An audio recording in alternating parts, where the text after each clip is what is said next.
Boa noite, Walter, boa noite quem está assistindo a gente, boa noite, Cássio, que está ajudando aqui a gente no programa. Vamos dar início agora a mais um Antivírus, nosso programa semanal sobre conjuntura, que hoje vai comentar sobre a CPI da Covid, o relatório que foi aprovado essa semana no Senado. Vai comentar também sobre o julgamento do TSE e outros assuntos da conjuntura nacional e mundial. Walter vai começar com os outros assuntos. Ok, boa noite a todos, boa noite a todas que estão acompanhando aqui esse antivírus. Boa noite, Natália, boa noite, Cássio. Eu vou começar falando rapidamente do mundo, né? A situação mundial continua muito confusa. Tem dificuldades de todo tipo, especialmente econômicas, em diversos lugares.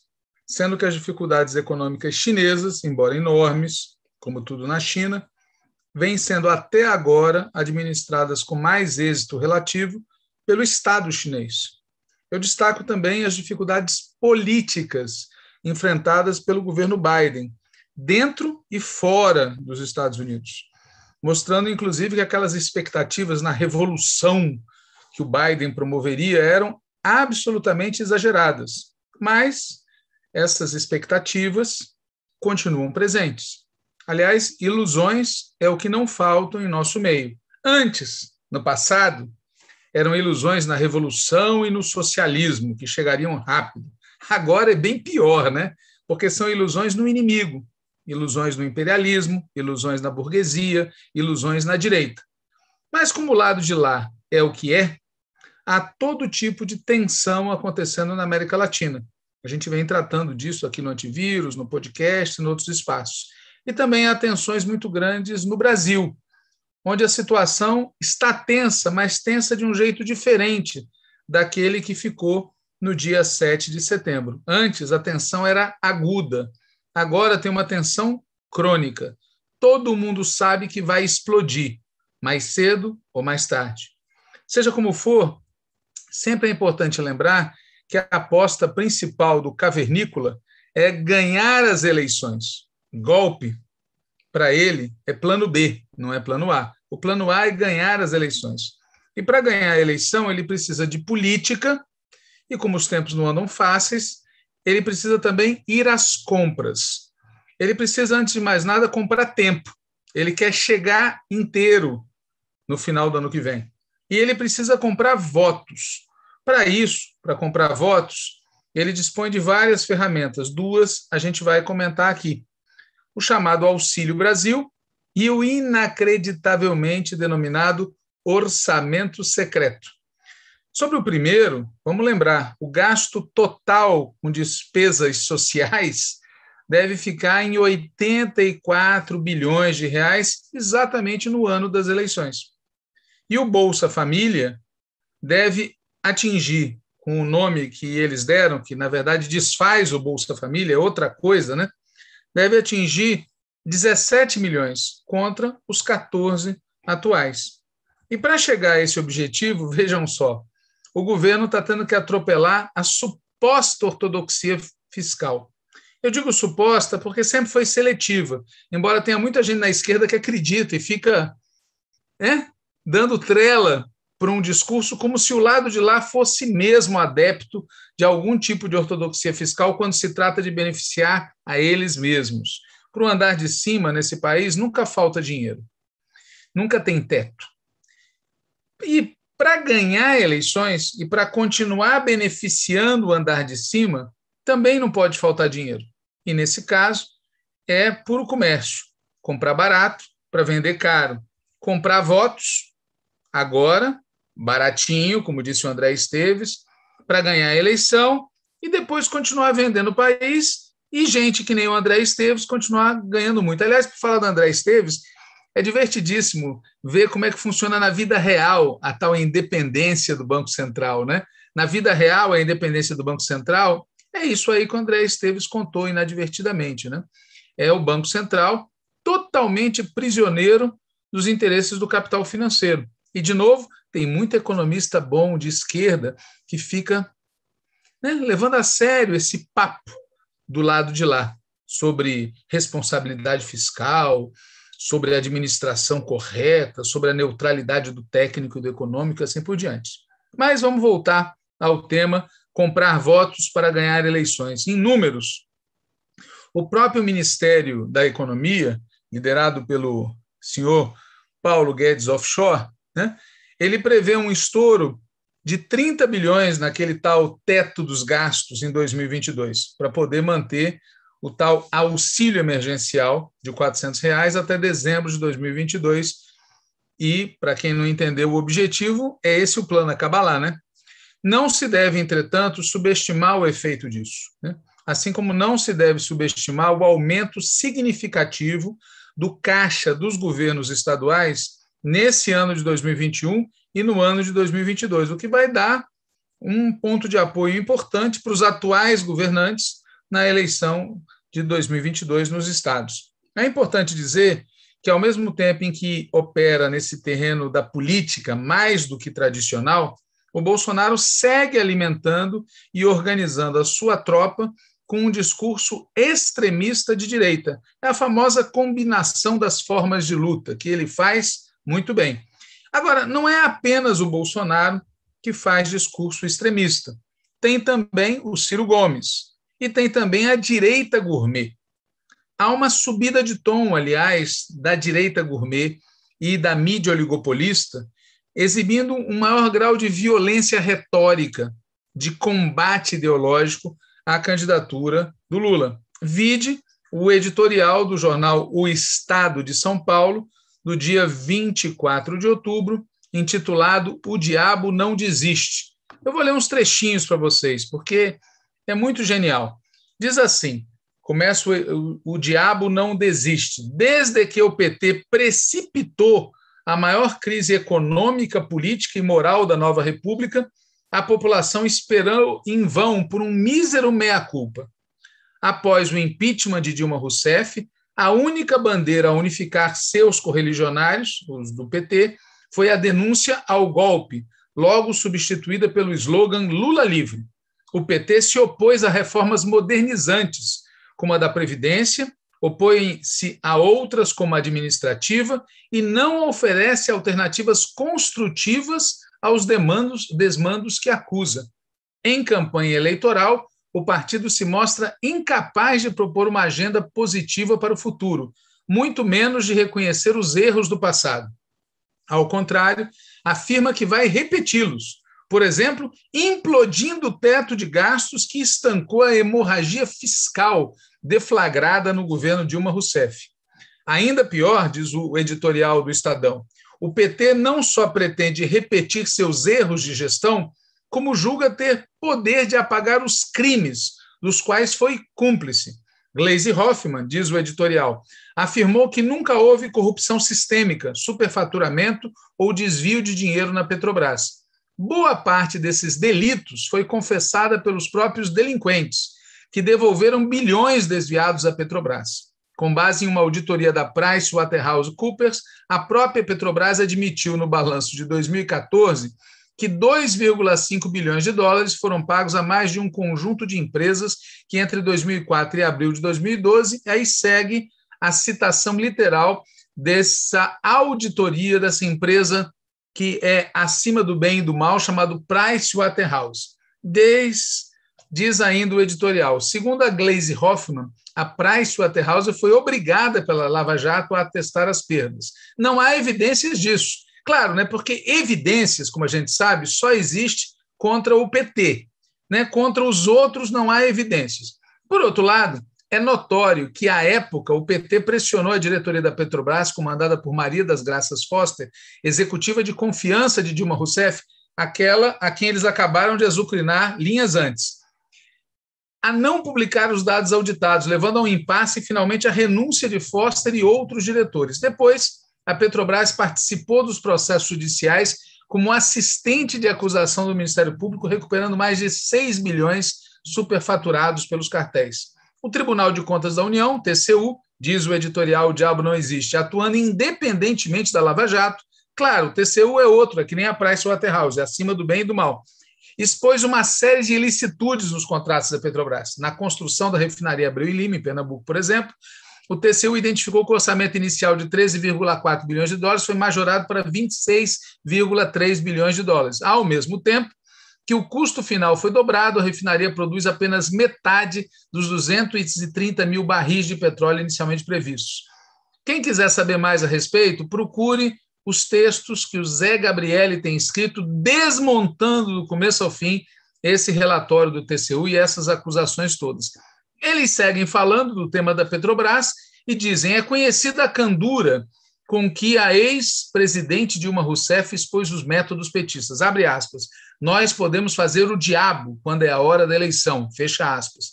Ironicamente, o PT, ciente de que ninguém fez mais do que Dilma para arruinar o suposto legado de Lula, a incluiu no rol dos erros a serem esquecidos. O ex-poste de Lula, este jornal de merda chamado Jornal Estado de São Paulo, que foi cúmplice da ditadura, que foi responsável por tanta desgraça nesse país, inclusive a tortura feita contra Dilma Rousseff, devia lavar a boca para falar da ex-presidenta, ao invés de chamá-la de poste, né?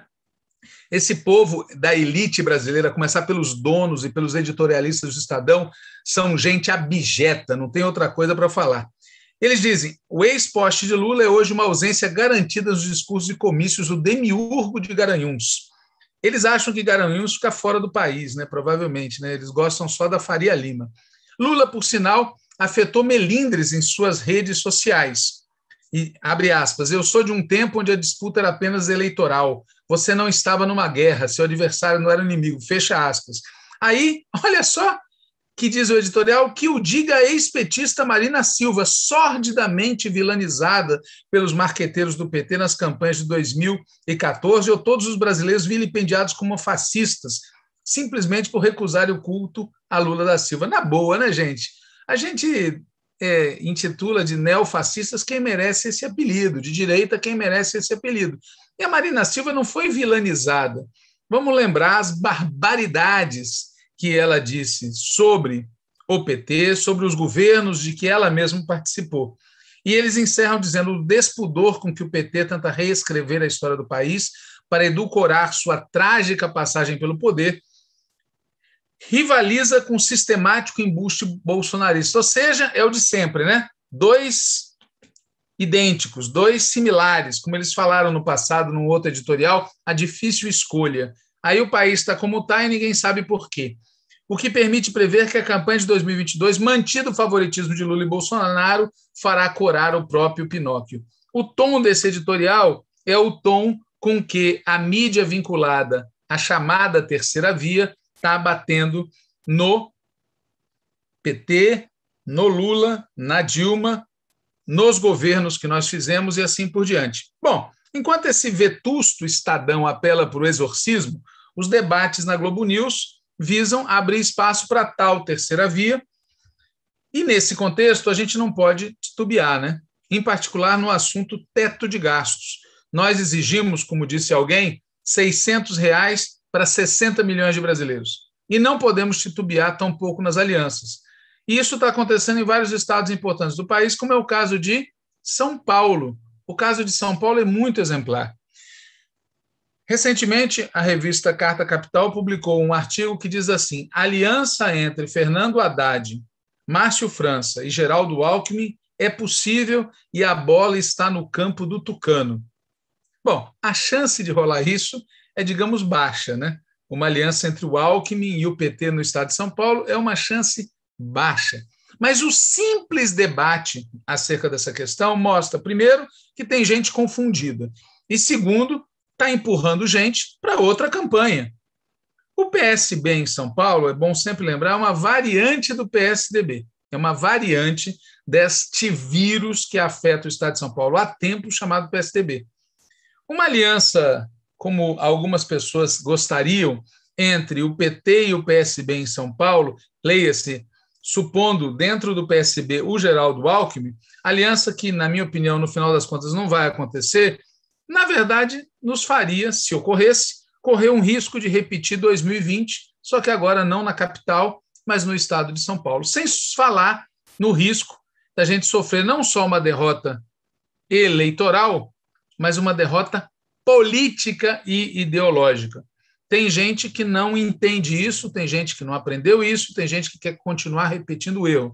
Sempre é bom lembrar, um dos preços que nós pagamos por essas alianças foi ter o Temer como candidato a vice-presidente da República. Será que a gente não vai aprender? E com isso, termino os outros assuntos. Natália, é contigo. Valeu, Walter. Boa noite. Boa noite de novo para todo mundo que está assistindo a gente. Bom, como o Walter disse, o orçamento secreto, né, que nem é mais tão secreto assim, e o tal do Auxílio Brasil são ferramentas fundamentais que o governo Bolsonaro vai tentar utilizar para garantir uma vitória eleitoral no ano de 2022. Esse é o plano A de Bolsonaro, né? Vai apostar alto nisso, certamente vai apostar todas as suas fichas, muita coisa está em jogo, inclusive a sua liberdade, para que dê certo, né? Para que dê certo para eles, para que eles ganhem a eleição. E aí, nesse sentido, um primeiro comentário, já está anunciado que vai ter, né, ou que querem que tenha, um aumento no valor destinado às emendas parlamentares para o orçamento de 2022.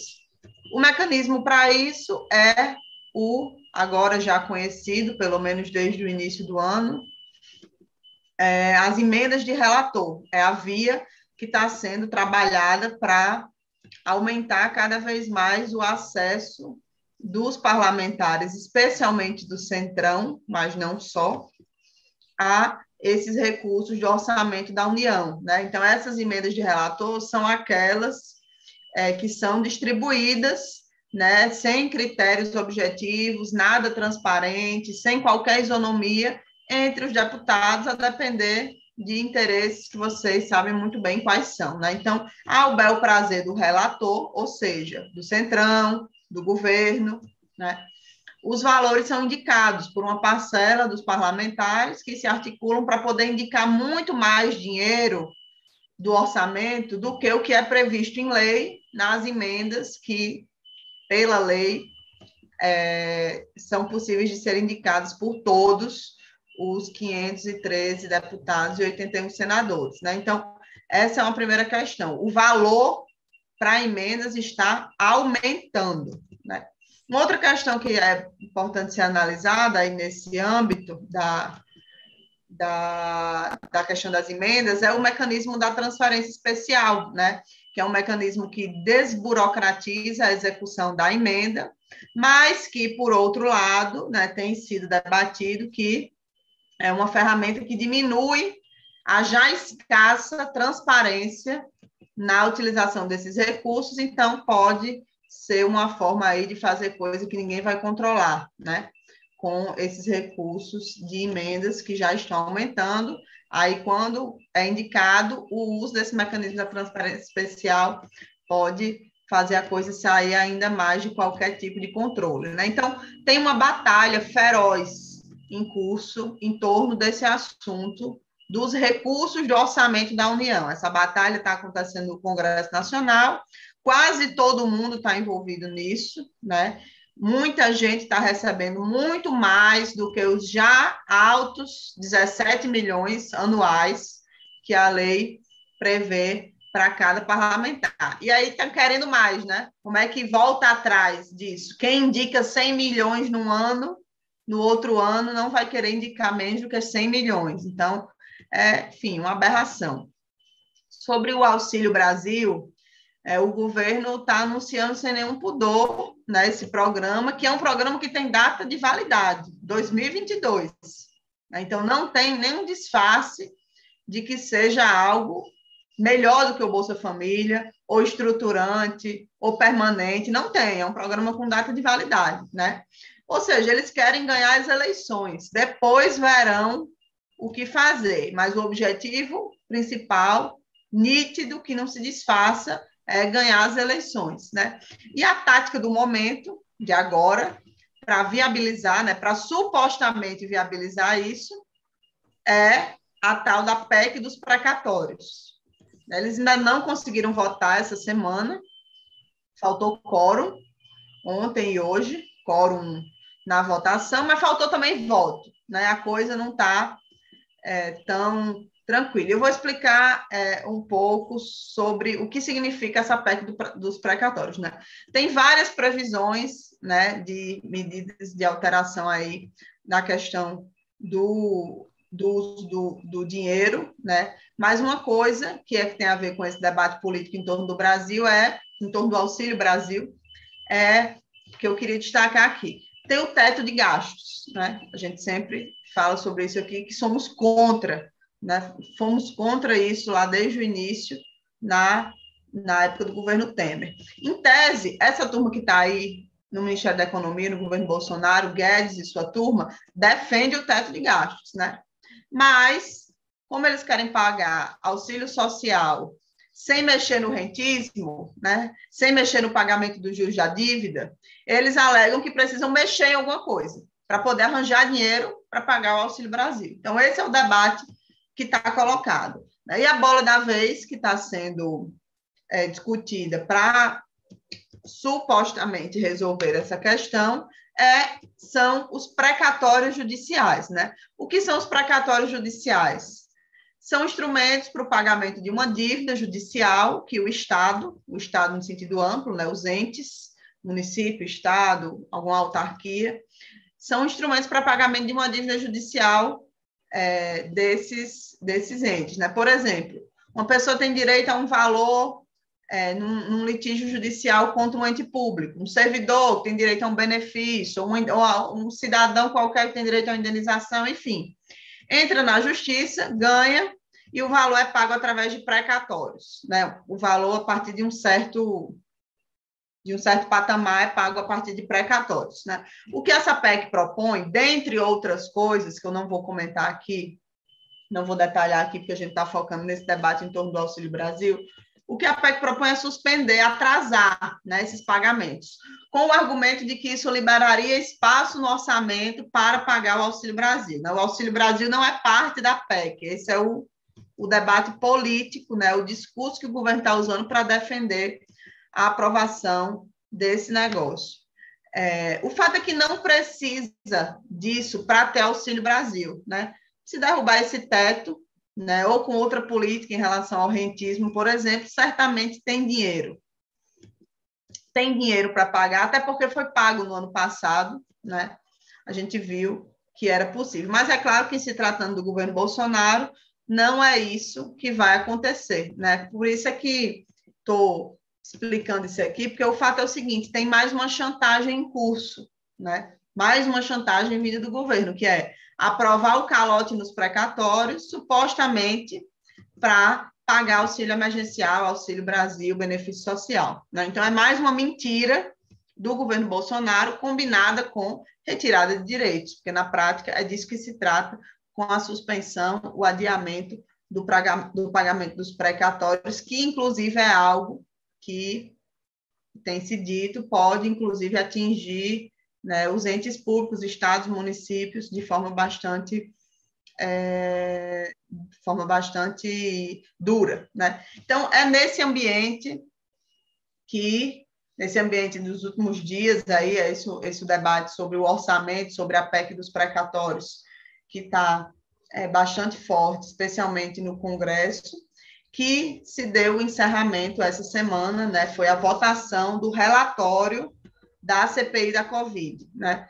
Por 7 votos a 4, o relatório foi aprovado agora essa semana, na última terça, né? Mesmo com algumas limitações, como o fato de ter deixado de fora o indiciamento por genocídio, a questão dos militares, né? Mas o relatório, de certa forma, coloca o dedo na ferida, né? Propõe o indiciamento de Bolsonaro por 9 crimes, propõe o indiciamento de vários ministros, ex-ministros, dos filhos de Bolsonaro, de alguns parlamentares, enfim. E agora, né, o que é que vem daqui para frente em relação a esse relatório? O relatório já chegou na Procuradoria-Geral da República, chegou no STF, chegou no Tribunal de Contas da União, né? Infelizmente, não teve, né, o ato público, a pressão pública que deveria ter ocorrido na ocasião da entrega desse relatório. Seria importante que a pressão começasse daí, né? atos convocados para o momento da entrega do relatório. De toda forma, agora, sem prejuízo de que, né, a pressão aconteça daqui para frente. O Procurador-Geral da República, Aras, prometeu dar uma resposta em 30 dias acerca do que ele vai fazer com o relatório, né? Do que diz respeito ao STF, foi feito um pedido de suspensão das redes sociais de Bolsonaro, considerando especificamente a última afirmação absurda dele acerca da vinculação entre vacina contra a Covid e HIV, né? E agora, basicamente, cabe à Procuradoria-Geral da República e aos Ministérios Públicos Estaduais, Ministérios Públicos Estaduais e Ministérios Públicos Federais, né, em cada região, dar andamento aos procedimentos que estão indicados no relatório, né? Eles podem entrar diretamente com denúncias, ou seja, entrar com ações criminais cíveis de improbidade contra as pessoas que estão sendo indiciadas ali, né? Convenhamos que o relatório já tem bastante elementos, né? A investigação feita pela CPI já é uma investigação bastante consistente e tem elementos suficientes para entrar direto com a ação, né? Isso o Ministério Público Federal, estadual e a Procuradoria-Geral da República pode fazer, com os elementos da CPI, entrar diretamente com a ação. Tem uma outra opção, que eles podem dizer que precisam abrir inquéritos específicos para poder complementar a investigação, buscar mais algum elemento e tal, que é a embromação, né, se for por esse caminho, e podem arquivar também diretamente. Então, é disso que se trata. Por isso que pressão é importante, né? Os caras podem receber esse negócio que foi feito pela CPI e arquivar, dizendo que não cabe nada. Então, tem que ter muita pressão. No caso, a competência da Procuradoria-Geral da República é, no caso do presidente, né, e de outros que têm foro por prerrogativa de função, e nos Ministérios Públicos Estaduais ou no Ministério Público Federal, no caso das demais pessoas, a depender do crime, né? Mas não são só os Ministérios Públicos e a PGR que têm uma atuação possível agora a partir do relatório da CPI, né? Tem, por exemplo, uma responsabilidade que compete à Câmara Federal, né? A ação contra o presidente da República por crime comum precisa da autorização da Câmara para abrir, né? Lembrem do que aconteceu com Temer, no governo Temer, isso aconteceu, teve autorização da Câmara para isso, né? E por crime de responsabilidade, a gente sabe, né? Cabe também à Câmara votar a abertura do impeachment. A gente sabe como está o cenário na Câmara em relação a apoio a Bolsonaro, está pró-Bolsonaro, né? Então, enfim, muita pressão para que isso dê em alguma coisa, né? O relatório, a situação é o seguinte, nem acabou ali, né? Não, os desdobramentos do que foi feito na CPI não acaba ali, né? Não acabou ali, mas, por outro lado, também não está dado que esses pedidos de indiciamento que a CPI fez vão realmente dar alguma coisa, se não houver muita pressão, né? Então, é disso que se trata, pressão é fundamental para que tenha punição, para que tenha prisão, né? Os crimes estão evidentes, e é preciso que alguma coisa seja feita, né? Mais um outro assunto que mostra que não necessariamente crimes evidentes, provados e reconhecidos dão impunição, que eu queria comentar aqui, sobre o julgamento do TSE, né, acerca das ações de investigação judicial eleitoral contra a chapa Bolsonaro-Mourão, né, que trata sobre fake news, Caixa 2, na campanha eleitoral de 2018.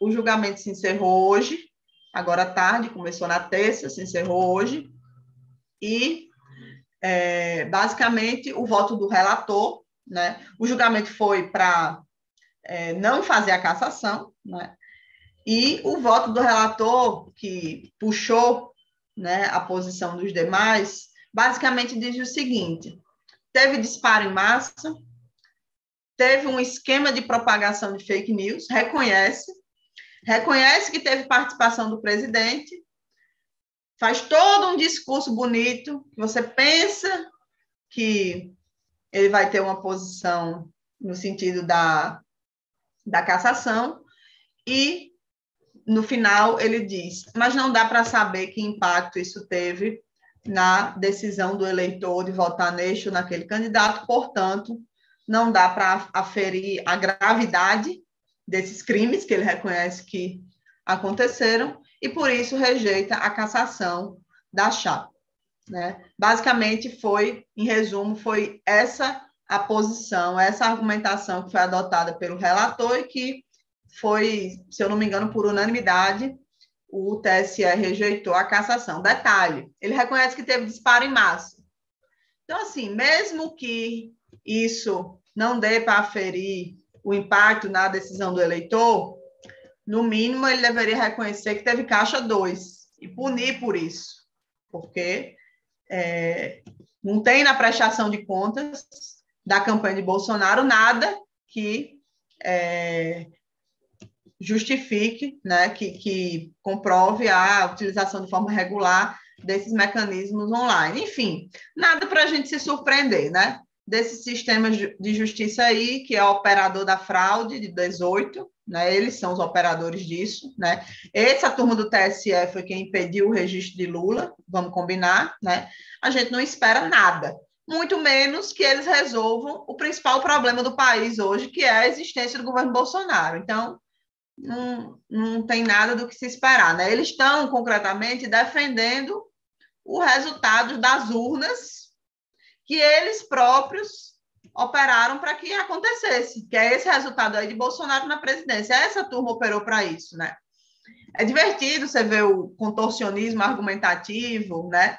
Eles não querem ficar mal perante a história, sabem muito bem que estão mantendo no governo o tipo de governo que estão mantendo aí, mas o compromisso de fundo dessa turma é com os interesses da classe dominante e não iriam numa canetada caçar o mandato, né? Uma coisa engraçada é que no mesmo dia, hoje, né, no mesmo dia que se encerrou o julgamento do TSE, o mesmo TSE, né, que não fez a cassação da chapa Bolsonaro-Mourão, fez a cassação do mandato de um ferrenho bolsonarista paranaense, deputado estadual do PSL, super bem votado, mais de 400 mil votos. A informação que a gente teve é que ele puxou a votação que elegeu mais 8. Então, quando anular os votos dele, não é só ele que vai perder mandato, provavelmente, né? Um cidadão chamado Fernando Francischini, pai de um deputado federal com um sobrenome igual ao dele, enfim, também bolsonarista. E o motivo da cassação foi propagar fake news sobre urnas eletrônicas. Lá na campanha de 2018 também, não foi agora no 7 de setembro, não. Né? Uma ação também referente à campanha de 2018. Então, enfim, esse é o primeiro caso de cassação por fake news que o TSE julgou, né? Eles anularam os votos do cara. É o mesmo ministro que relatou esse processo, o que relatou o da cassação da chapa Bolsonaro-Mourão, né? Parece uma espécie de tentativa de amenizar, né, a situação, dizerem que fizeram alguma coisa no assunto. Eles parecem ter uma preocupação de mostrar essa imagem, né, sem os efeitos políticos, mas mostrar essa imagem, enfim. Tem camadas de problemas nessa situação toda, que dão um bom debate, né? Qual a situação? Essa coisa da atuação do sistema de justiça na política, né? A gente não acha que essa turma tem que ser a régua que define quem deve e quem não deve ter mandato, né? E os termos em que isso deve acontecer. Então, de fato, é um absurdo o nível de incidência que se dá. Mas, obviamente, isso também não nos leva a defender esses bolsonaristas, inimigos do povo, que chegaram onde chegaram com a ajuda desse mesmo sistema de justiça. A gente não pode esquecer nunca, foi ou não foi o TSE, a vara lá de Moro, de Curitiba, a Procuradoria da República, o TRF4 e toda essa engrenagem aí que contribuiu decisivamente para Bolsonaro chegar na presidência através de uma fraude. Então, assim, de concreto, o que a gente tem essa turma aí do sistema de justiça entra quando é do interesse da classe dominante, né? São esses os interesses que eles representam de uma forma geral, e a gente não pode ter ilusão. Certamente, toda essa situação, toda ela, da judicialização da política, é muito mais contra nós do que a nosso favor, né? Enfim, dá um bom debate aí que a gente pode fazer em outro momento, mas eu já vou concluir aqui. Queria destacar o seguinte sobre esse momento político, né? Considerando todos esses elementos que a gente trouxe aqui hoje, é o seguinte: o lado de lá está fazendo de tudo para ganhar, né? Seja através do dinheiro, seja através da impunidade, seja através de proteção, conivência, omissão das instituições, inclusive, talvez principalmente do sistema de justiça, né? Sem falar no trabalho de base que eles fazem, né? Tem uma base mobilizada, radicalizada, com muita disposição para o enfrentamento. A gente precisa fazer a mesma coisa, né? E os nossos instrumentos para isso são a luta social, a mobilização, a disputa de ideias, o trabalho político cotidiano em cada lugar desse país, em cada cidade, em cada periferia, em cada escola. Enfim, a gente está num daqueles momentos decisivos, cada vez mais. Quanto mais a gente se aproxima da eleição do ano que vem, da virada do ano para 2022, né, mais fica nítido que é um momento decisivo, que 2022 não vai ser uma eleição normal, não vai ser uma eleição simples, né, e que, principalmente, o que a gente está fazendo aqui agora, fazendo ou deixando de fazer, vai ser determinante em relação ao que vai acontecer no ano que vem. É isso. Natália, eu queria acrescentar 2 ou 3 coisas. A primeira é lembrar que esse Fernando Francischini, que foi cassado, ele era secretário estadual de Segurança Pública no estado do Paraná durante a gestão do governador Beto Richa, do PSDB. E foi quando ele era secretário que a Polícia Militar do Paraná entrou em confronto com os manifestantes, professores, no Centro Cívico, que é a Praça dos Poderes, lá de Curitiba, exatamente durante a votação de um projeto que alterava a previdência dos servidores. 200 pessoas, mais ou menos, professores, ficaram feridos, gravemente feridos alguns, quando esse cidadão era o secretário. Então, tem outros episódios envolvendo esse personagem. Então, de fato, ele é um bolsonarista raiz dos mais perigosos, né? Primeiro comentário. Segundo comentário é que o Alexandre de Moraes, que vem a ser o próximo presidente do TSE, deu uma declaração muito gozada sobre essa decisão que você comentou. Ele disse, abre aspas, o lapso temporal pode ser impeditivo para uma condenação, mas não é impeditivo de absorção da justiça eleitoral do que deve ser combatido nas eleições de 2022. Se eu entendi direito, é o seguinte, é crime, mas nós não vamos punir em 2018, mas não façam de novo em 2022. Cara, eu não sei... diga. Eles querem criar um precedente sem fazer a decisão, sem dar a punição, sem ter o efeito concreto. E mesmo assim, a operação toda do argumento, eu ouvi o julgamento na terça, não ouvi hoje, mas ouvi na terça, a operação argumentativa está sendo criado um precedente. Então, eles não querem dizer que não fizeram nada em relação a 22, mas também não querem fazer nada em relação ao que já aconteceu. É isso. Tem uma piada grosseira que eu não vou contar aqui de público, cuja versão light é quando tem um cara pisando no pé do outro no elevador e ele diz que se o cara não tirar o pé de cima em 2 horas, ele vai reclamar. Quer dizer, é um absurdo esse troço. É um total absurdo. Se o cidadão cometer um crime, tem que ser punido. Se não cometer o crime, deve ser absolvido. Eles estão criando uma figura que é o... Bom, enfim. Ele chegou a dizer, o Alexandre de Moraes, que se houver repetição do que ocorreu em 2018, o registro será cassado e as pessoas irão para a cadeia. Ora, ou seja, é crime, mas ninguém vai ser cassado agora. Vai ser cassado em 2022. O que quer dizer, no fundo, é que os crimes cometidos pelo Bolsonaro com apoio da direita gourmet contra o PT não serão punidos. É a mesma lógica que levou o Estado brasileiro a passar o pano nas torturas. Dizia, é crime, mas não vai ser punido. Resultado, o que aconteceu? As torturas continuaram acontecendo. Então, é muito escandaloso. Sem falar que essa teoria do lapso temporal, ele está dizendo o seguinte em português, né? Porque isso é uma linguagem, como diria o Gilmar Mendes, é aquela linguagem do Moro, né? Lapso temporal significa o seguinte: depois que o TSE demorou muito para julgar o assunto, ou seja, os caras demoram e depois eles transformam essa demora numa teoria chamada lapso temporal. É uma picaretagem, entendeu? Uma picaretagem completa. E é assustador, falando muito francamente, que alguns parlamentares tenham parabenizado, parlamentares de esquerda, como uma parlamentar do PCdoB, tá certo? Tenham elogiado a Perpétua Almeida, tem elogiado efusivamente. Parabéns ao ministro Alexandre de Moraes pela firmeza do seu voto. Que firmeza? Que firmeza?